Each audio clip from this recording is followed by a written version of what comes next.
Welcome to the Futurati podcast. Any member of the Futurati is somebody who believes in the power of the future. We know there's a better world ahead, and we indeed have the power to make it so.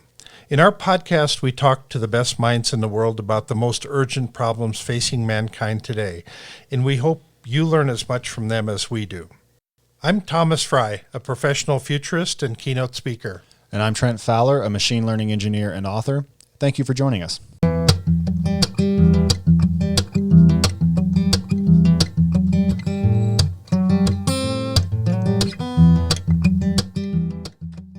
Good evening, everyone, and thank you for listening to the Futurati podcast. Tonight, we're joined by Dr. Mauro Guillén.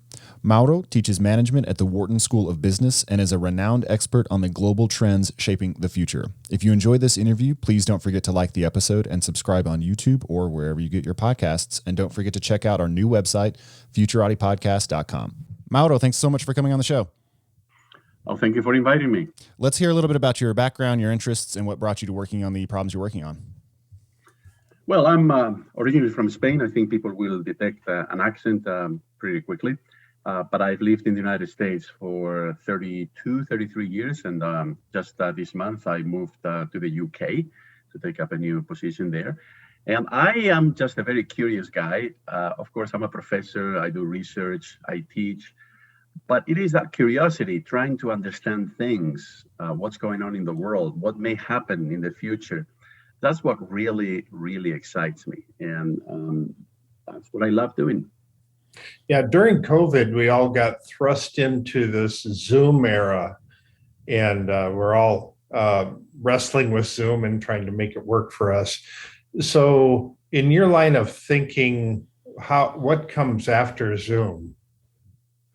I think it comes more soon, but hopefully better soon. Right. So I don't think we're going back to where we were before the pandemic. I think some people are thinking, oh, all I want is just go back to where we were. And yeah. I don't think that's the way the world works. I don't think that's the way history works. I think we need to be thinking about where do we want to be in 2 or 3 years from now, as opposed to how can we go back to 2019. And Zoom, I think, is going to stay. Hopefully, it will be a better platform, not as clumsy as it is. And it will enable us to have, wonderful interactions over a distance. So I'm a strong believer in technology. And I think, the experience that we have acquired over the last 18 months is going to stay with us. And we're going to make, the most out of it. So how long before we reach a point where meeting somebody virtually is actually better than meeting somebody in person? And what constitutes better?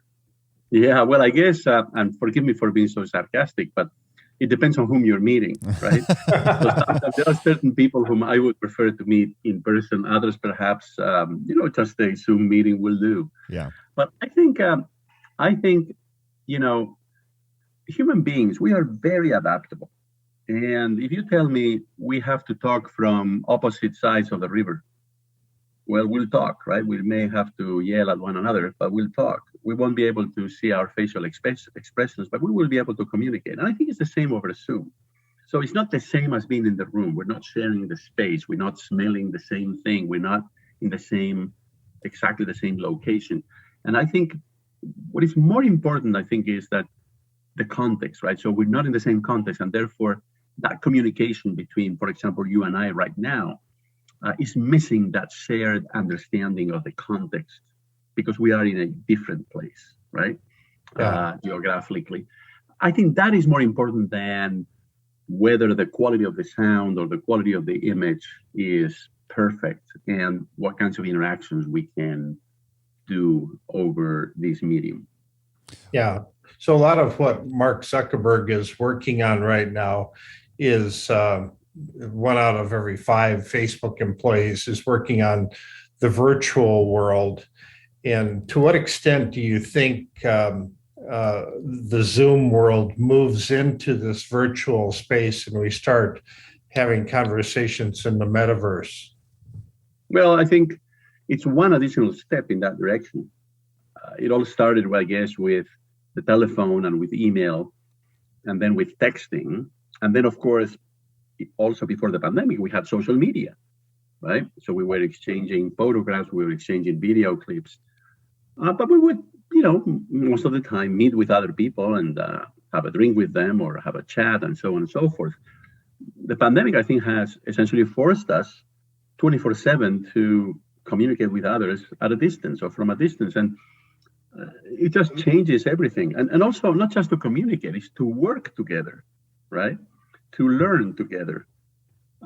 So we are actually doing things together over one of these platforms that in the past, of course, we did in person.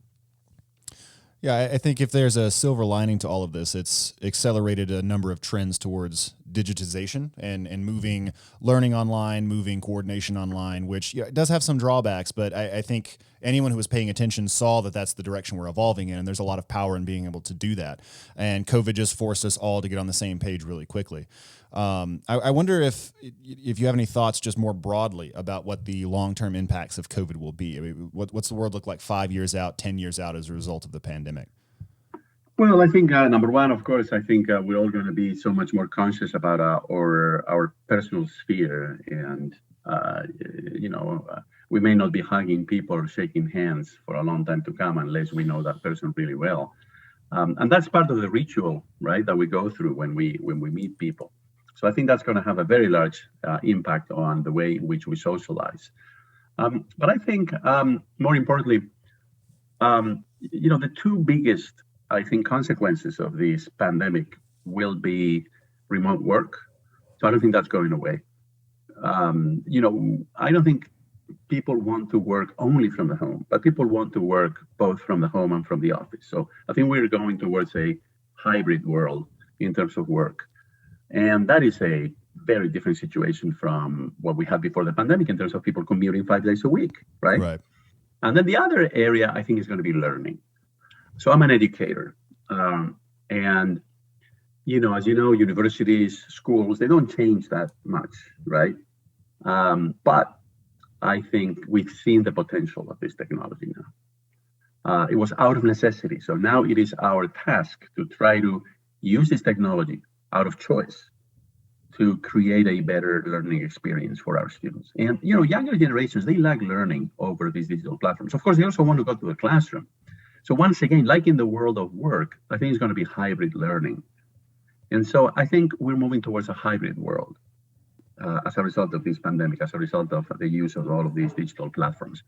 I think those two are going to be the biggest implications.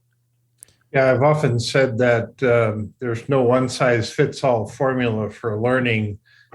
If you're going to be a bricklayer, you actually have to lay bricks, and so to think that we're all going to move into the digital learning space is probably not correct. But a huge percentage of what we learn today can happen much quicker. And I've often been critical of kind of the way colleges are teaching, saying that we've been doing just in case learning. You have to learn all this just in case you might use it in the future, and moving into an era where we can learn things at the time that we need it.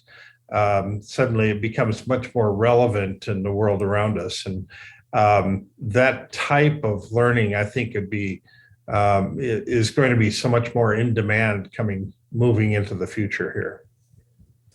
Yeah, I know, absolutely. And, again, let's keep in mind that human beings, we are very adaptable. And when we go through an experience as intense as this one, as dramatic as this one, we change, we try to adjust, we try to make the most out of it. And so I don't think we're going to be behaving in the same way, even when the pandemic completely disappears. Right. Let's stay with the theme of the future of education. That's something we just cover a lot, and we consult with some companies that are trying to build the learning platforms of the future. What are some of the pressures, COVID-related and otherwise, that you see on the educational institutions as they are today? And given that you are an educator, where do you see that going? Yeah, well, I want to build on what the other Thomas Frey, not you, just said, which is people have different learning styles.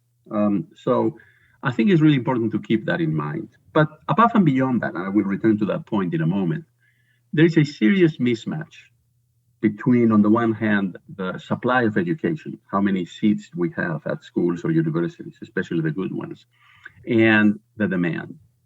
There is so much thirst for knowledge, for learning around the world. And so I think universities in particular, but also all kinds of schools, have been essentially very slow to adapt to that. And we are not doing our job. As you know, the cost of education has gone through the roof. So I think digital technology may help us in several ways. One is to reduce the cost. Number two is to be able to reach students that before couldn't access education. Okay. Number three is also to help people, not just young people, but also people in their 40s, their 50s, their 60s, even their 70s or 80s, learn new things, okay, easily. And then the other thing, which I think is extremely important, is to help people who learn in different ways. And let me just illustrate this with something that I think is really important.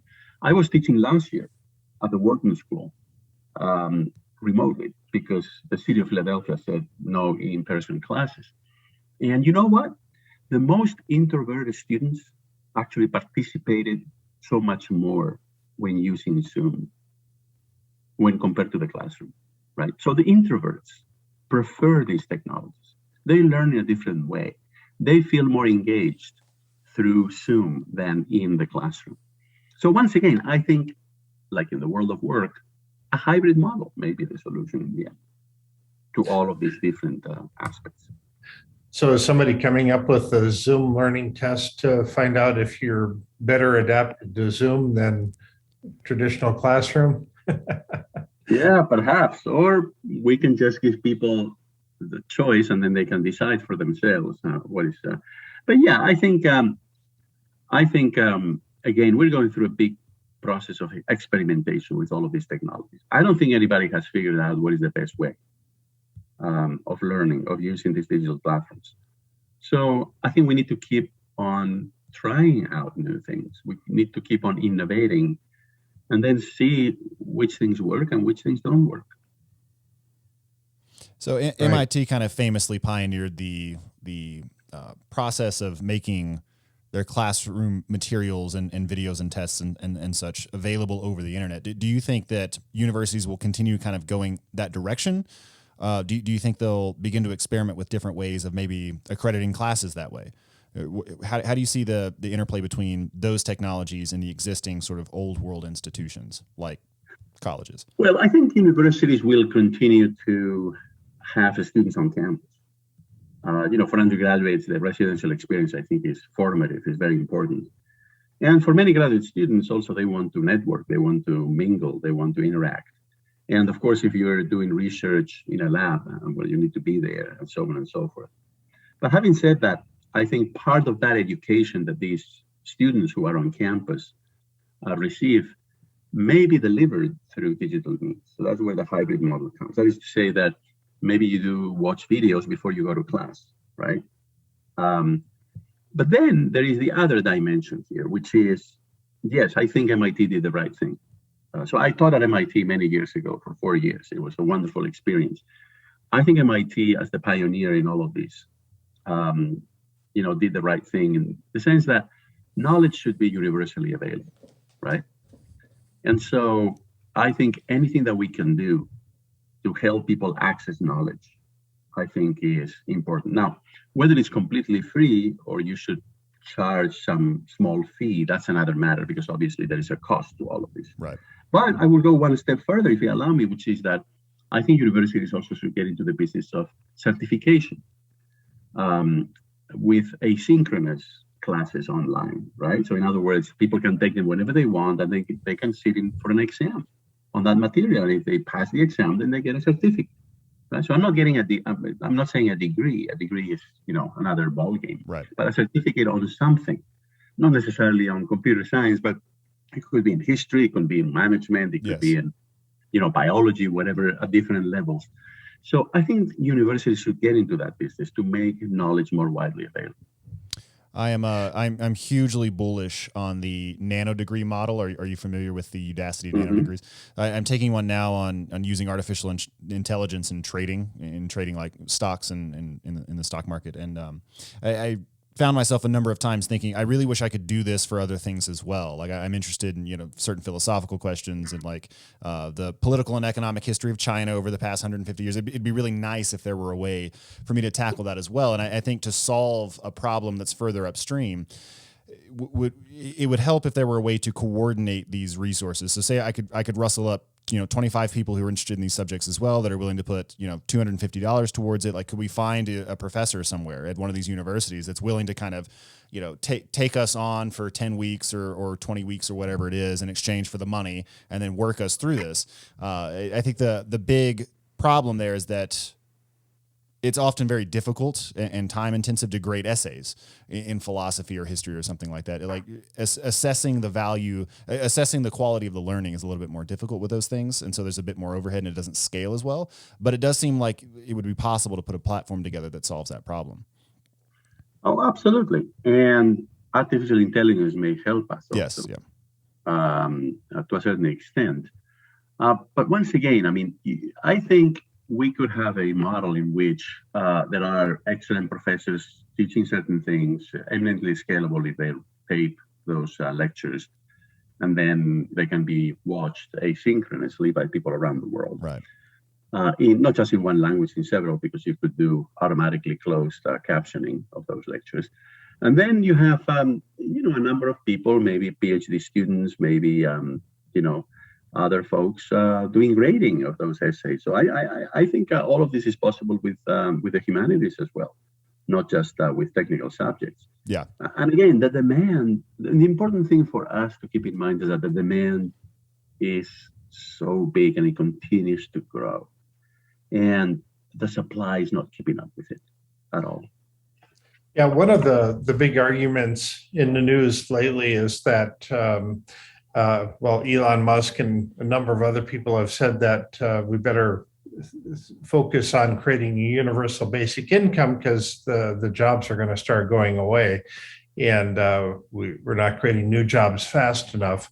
I tend to fall on the other end of the spectrum because I think that the technologies that are automating jobs out of existence are the same technologies that are going to create the industries of the future, and so I actually think that we're moving into an era of superemployment where we have more jobs than we know what to do with. It's just that they're not going to be full-time jobs.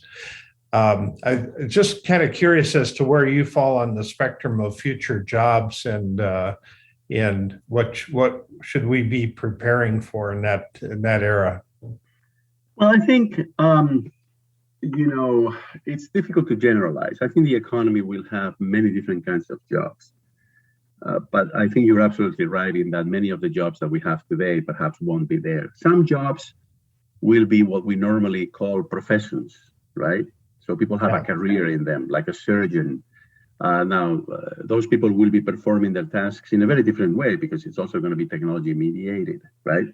Right. I think we're also going to have a large number of people, as you seem to imply, who are going to be like gig economy workers, right? So maybe they have skills, but they sell their skills on a website and they work with different people and they collaborate every day with a different person to solve some problem for compensation. So I think we're going to see an explosion in terms of the diversity of different kinds of jobs. But what I think is going to be really important is what will prepare people for those jobs, right? And I think for the most part, it's going to be, people are going to need to know how to acquire knowledge very quickly, right? Right.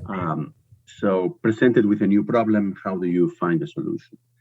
In other words, then what we need, I think for the most part, will be people who know how to read, how to write, how to look for information, how to tell what is true from what's not true, and how to handle numbers and abstract concepts with ease. I think that's where the economy is going, right? I mean, these highly flexible, very,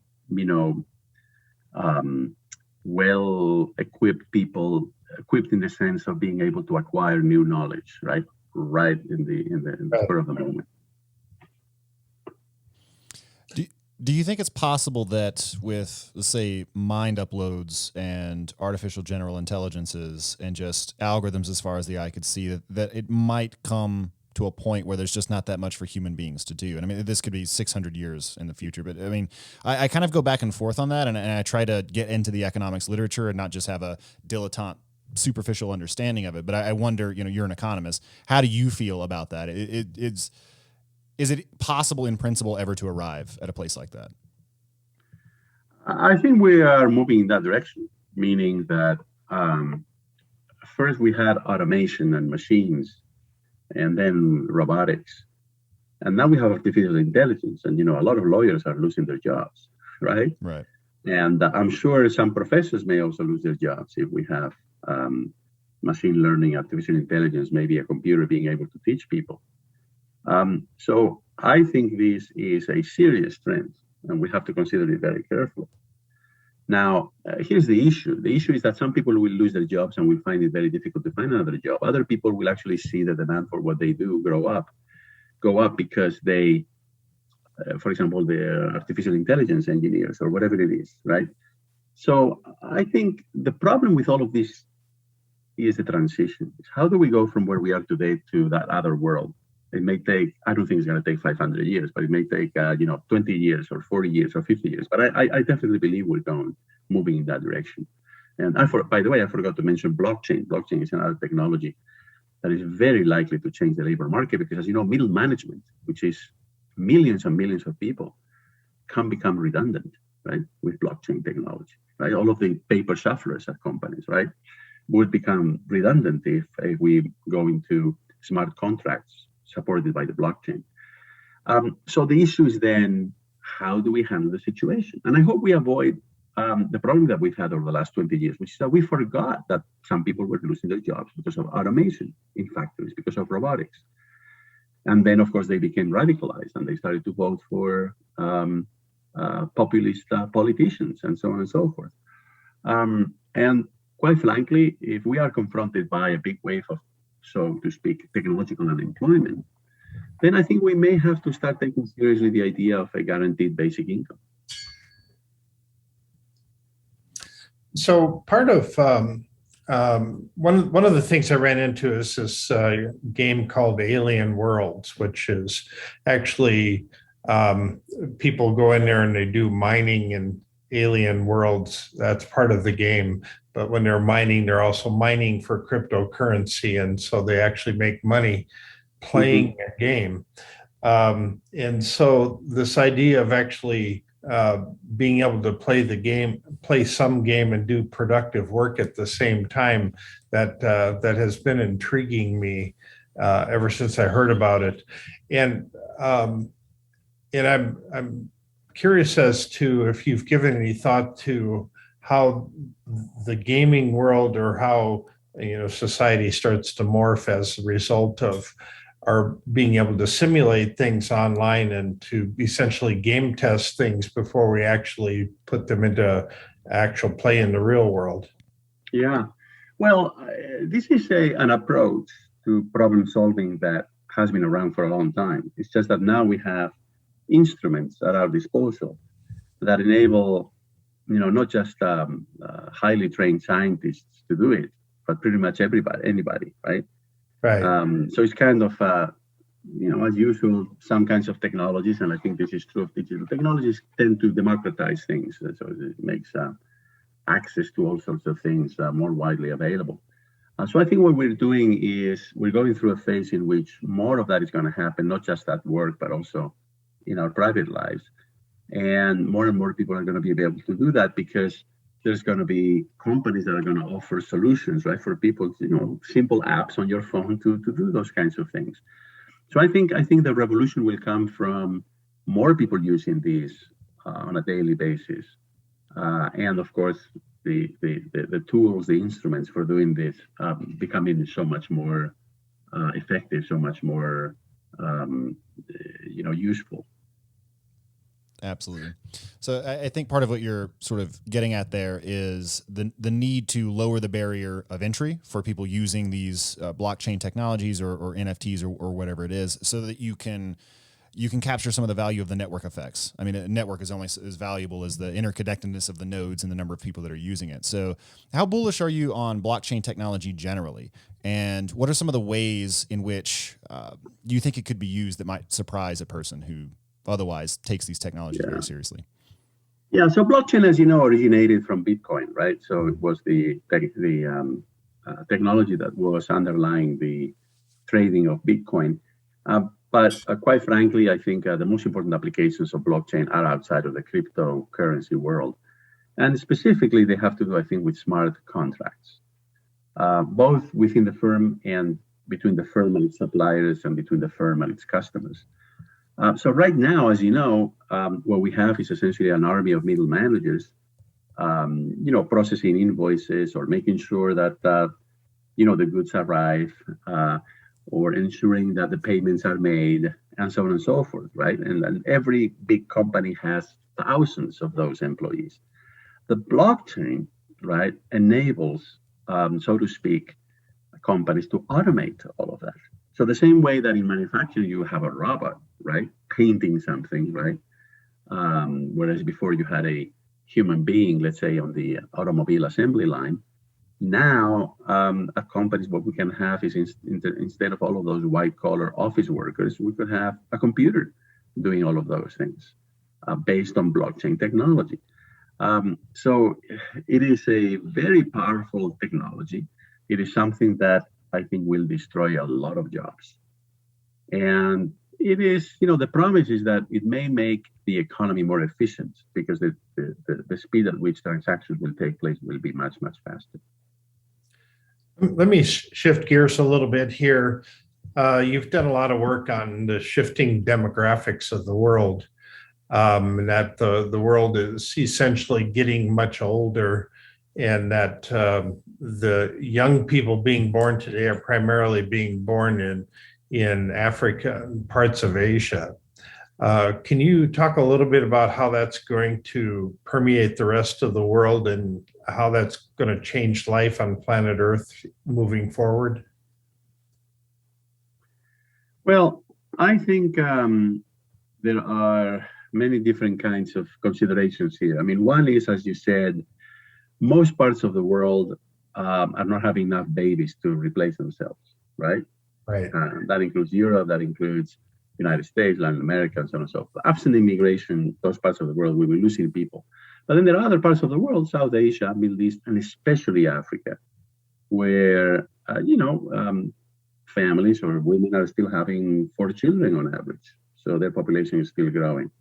Now, what this means is 2 things. I mean, one is that, of course, their population will get bigger, but also that their populations will remain younger for a longer period of time, whereas our populations will become much older, right? So all of those things, I think, will create a completely different situation. We're going to be in a very, very, very different world as a result.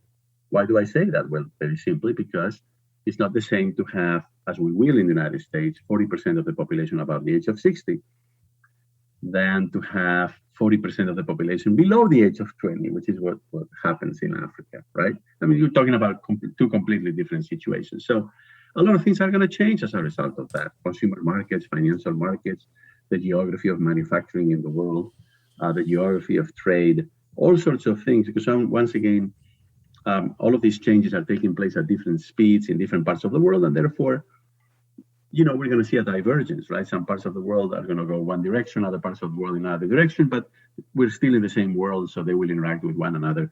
So hopefully we can find a way of making all of this compatible, making all of these a source of opportunity as opposed to a source of conflict. But there are frictions in the world, and many of them are driven by these population pressures. Yeah, it tends to change the supply and demand equation when when you have a declining population, and we really haven't had much experience working with that. Kind of what, in your mind, what kind of problems come to light that we haven't been working with as we I mean, I always think of housing as when there's fewer people that want to buy the houses that we have on the market.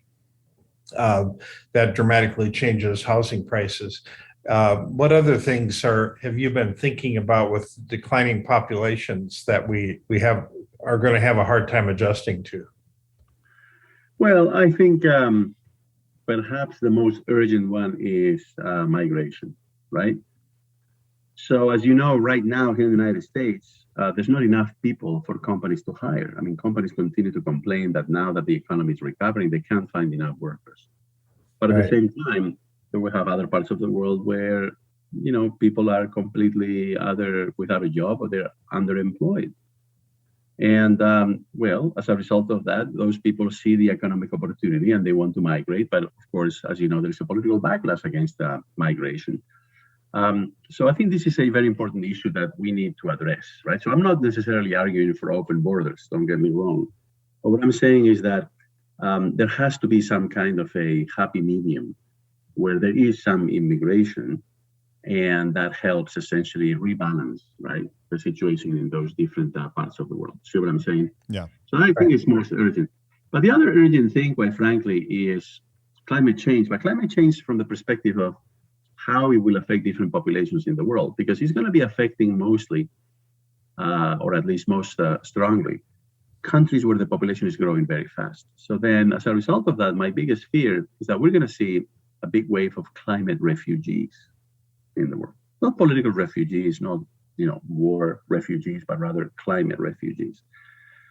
Because once again, the implications of climate change, I think, will be most strongly felt in South Asia, in the Middle East, in Sub-Saharan Africa, and that's precisely the parts of the world where the population is growing the fastest. Yeah, part of this whole discussion on demographic shifts has to do with moving across country borders and how easy and how fluid that needs to be. And it seems like in the future, we're going to have to make it a much more fluid world to shift people around as they need to go other places. Mm-hmm. The thinking that we have transportation systems that can cross country lines with relative ease could make things radically different. I mean, on one hand, we're talking about technological unemployment and putting a lot of these jobs out to pasture. And on the other end, we're talking about our immediate need for more people because the demand is so large that we can't get enough people. So we're seeing a lot of contrasting contrast between our predictions and what's actually happening in the world right at the moment. So I find that kind of interesting. How do you think this crossing country borders needs to change in order to meet the needs of tomorrow? You mean how countries should manage their borders? Yeah, how just kind of the fluidity of being able to go from one country to the next. Yeah, well, again, I think the extremes of completely closed borders and completely open borders are problematic, right? Right. And so each country, I don't think there's a universal solution or best policy for every country in the world. Each country has to, find, what makes sense politically and economically for it. And so, look, for example, Canada has a very different immigration policy than the one the United States has. Right. And maybe there are good reasons for that, right? Yeah. Yeah, there are a number of different ways to potentially handle that, the future of governance more generally. And I have two that I wanted to talk about. And I wanted to start with just special economic zones or private cities or charter cities, some of the things that fall under that umbrella of concepts. Are you conversant in that literature? Do you have any strong opinions about the potential for it to alleviate some of these problems? Well, I think there is quite a bit of experience with both in the United States and in other parts of the world with what you're describing, right? I mean, this started really in the 1960s with the so-called export processing zones. So rather than bringing the workers, why don't we create jobs on the other side of the border, right? And that way the workers don't have to migrate. And if you remember, the most famous of these export processing zones were the maquiladoras in Mexico, right? The maquiladora program, which was extremely successful. And then it became obsolete when NAFTA, the North American Free Trade Agreement, came into effect. I think it is part of the solution, but it's unlikely to be able to solve the entire problem, right? Right. So I think it can help. And this exists in many other parts of the world, right? Not just in the United States, but the United States, there's a long history, more than 50 years of these kinds of things. But you see, now with the digital economy, it becomes so much easier to do that.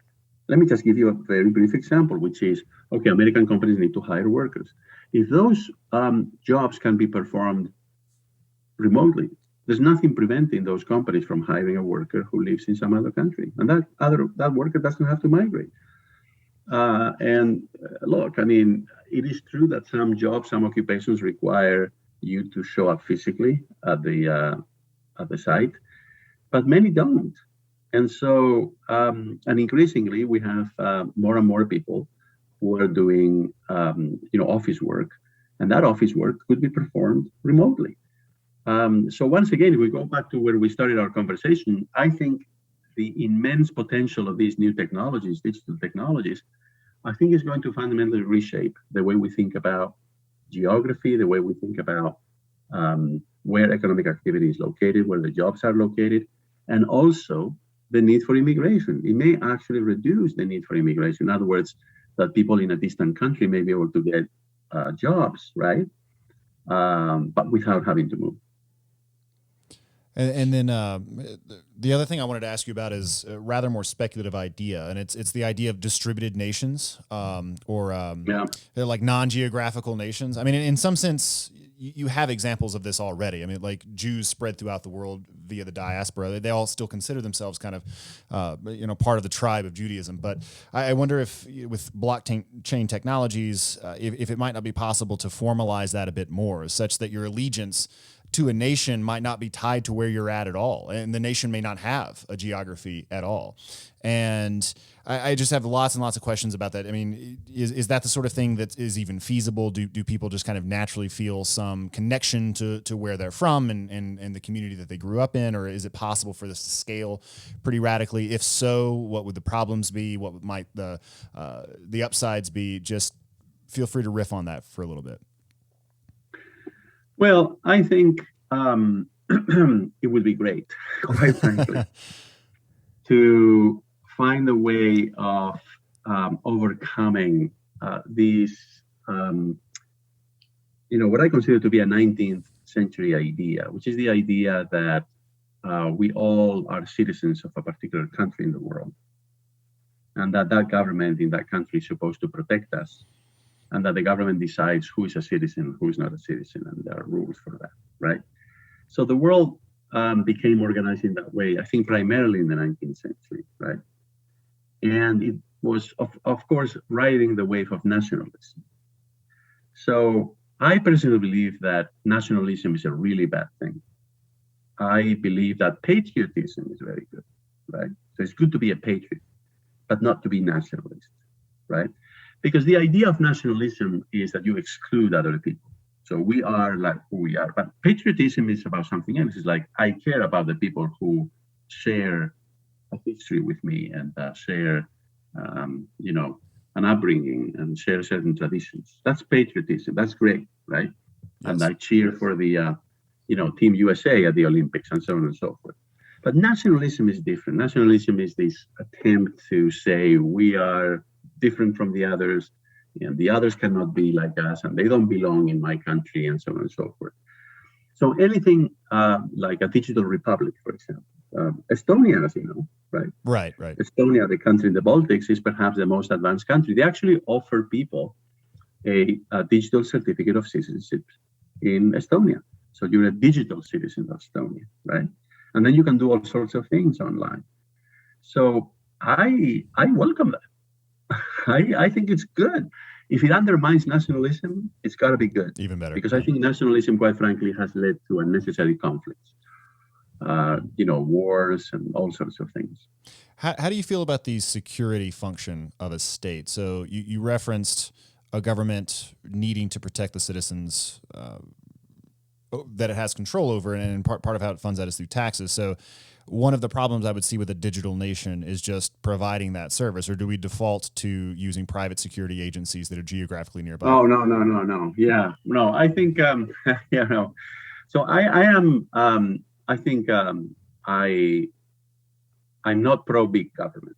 I think the government should be restricted in terms of what it does. However, there are certain things that I think the government should do.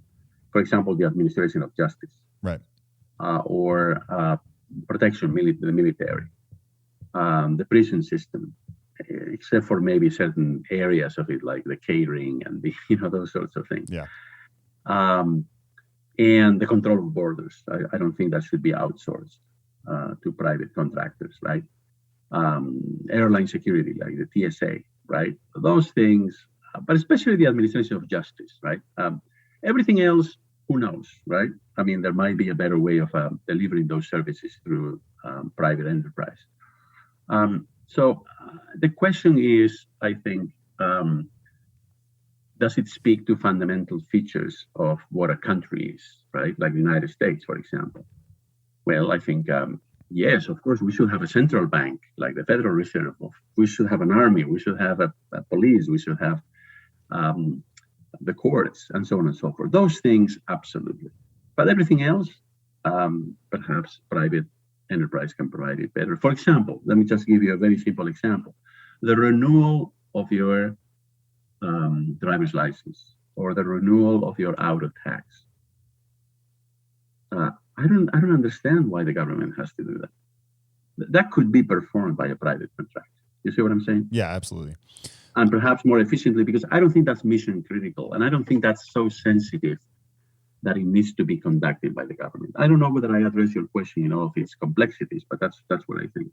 Right. So I think there's just certain things that are kind of inherently tied to a geography. So even if we live in a world where there are these distributed nations and it's common to have a citizenship with one of them, there's like when you need people with guns to show up and protect you from a criminal, that has to happen where you're at. That's just spatially located. It's just the kind of thing that somebody has to be there for. And so maybe you'll see, in addition to education and the world of work, maybe citizenship and governance will also be operated on kind of a hybrid model where you have these relatively lightweight sovereigns that control the administration of force and justice over a particular geographic area, but that otherwise you might have several overlapping citizenships with digital.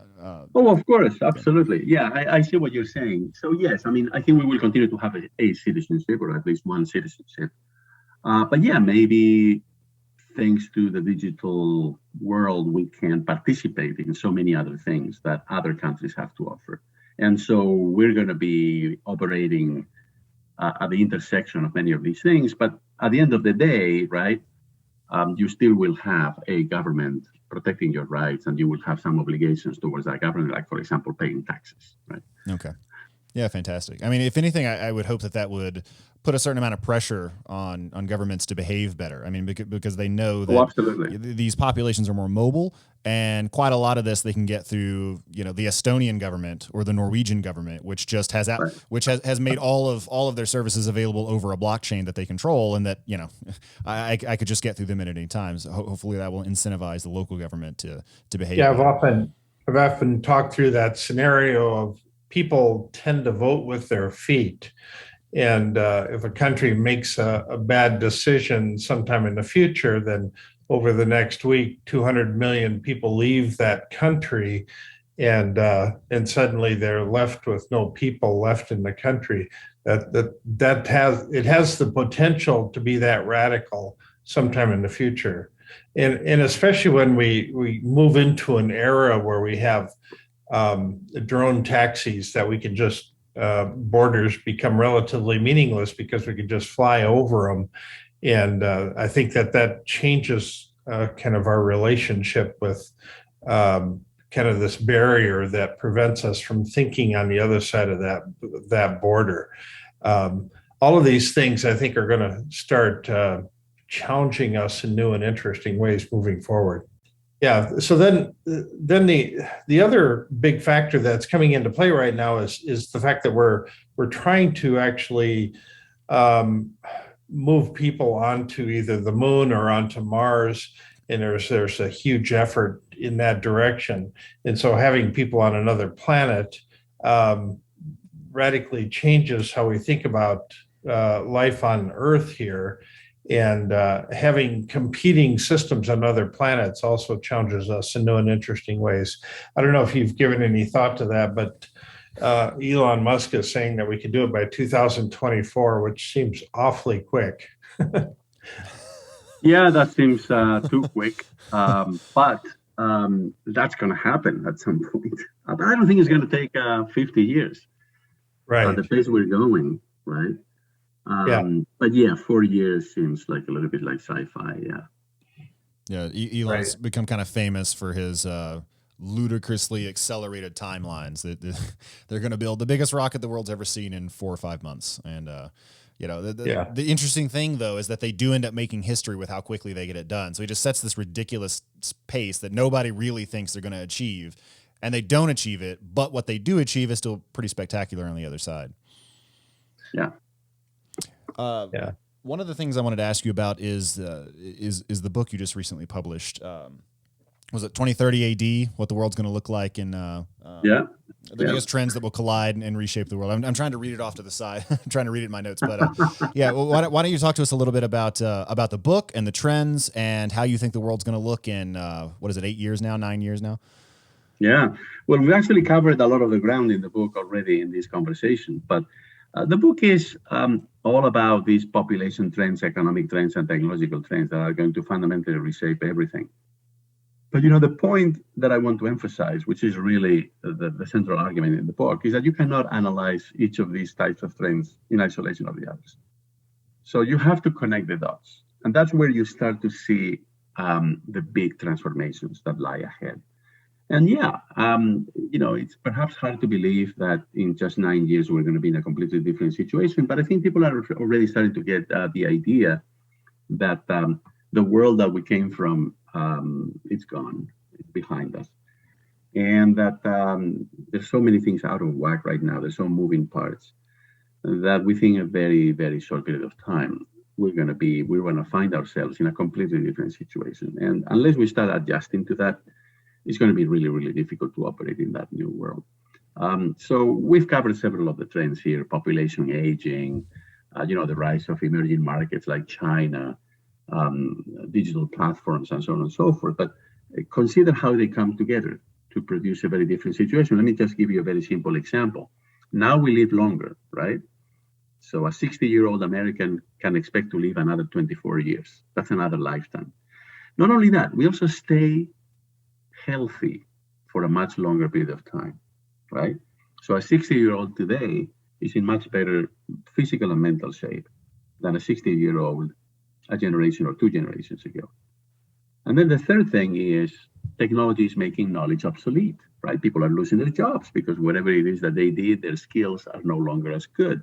So if you put all of those things together, if you connect the dots, then here's the prediction. The prediction is that in the near future, we're going to see that people are going to go back to school several times. They're going to first go to school when they're young, but then by the time they reach age 40, they're going to realize whatever it is that they learned has become obsolete. So they're going to go back to school. And then when they turn 60, they're going to think, oh my goodness, I still have another 24 years to live. I haven't been able to save enough. I need to continue working. But hey, whatever it is that I learned when I was 40 no longer is valid, no longer is useful. So they'll go back to school again. So this is just one example of how these trends come together to, I think, create a completely different situation. What do you think would be the most surprising prediction? If somebody came back from 2030 and laid out just a panorama of what the world is like, what do you think would be the most surprising thing to come out of that? I think it will be something that we've already covered and that you triggered with a question, which is the decoupling of who we are from where we are. So geography will lose meaning. This virtuality that we're going through, even to the point, as you suggested or you hinted, that we may be Americans, but at the same time, we're Estonians. Yeah, right? yeah, exactly. So I think it's the separation of who we are from the place where we live, which, of course, for the longest time has been a defining feature of our lives. Right. So you live in a big city, you live in Brooklyn, or you live in southern Kansas. That makes a big impact. But I think virtuality just changes the landscape there. Yeah. Yeah. Does that mean cultures become less meaningful then? I think it means we can liberate ourselves from geography, and as human beings, we can participate in communities of other human beings that are anywhere else. So TV, for example, or radio enabled us to, in real time, get a sense as to what was going on all over the world. But we couldn't participate in that. You see what I'm saying? Right. However, the telephone, was a clumsy step in the other direction. But really, this starts, I think, with social media, right? Right. And now with Zoom and with whatever comes next, right? I think that's going to have really, really important implications for the way we live our lives. Yeah. So in other words, for example, somebody in rural Kansas could be part of a global classroom and be learning about the Italian Renaissance with people from 50 different locations around the world, right? Yeah, I think that would be beautiful.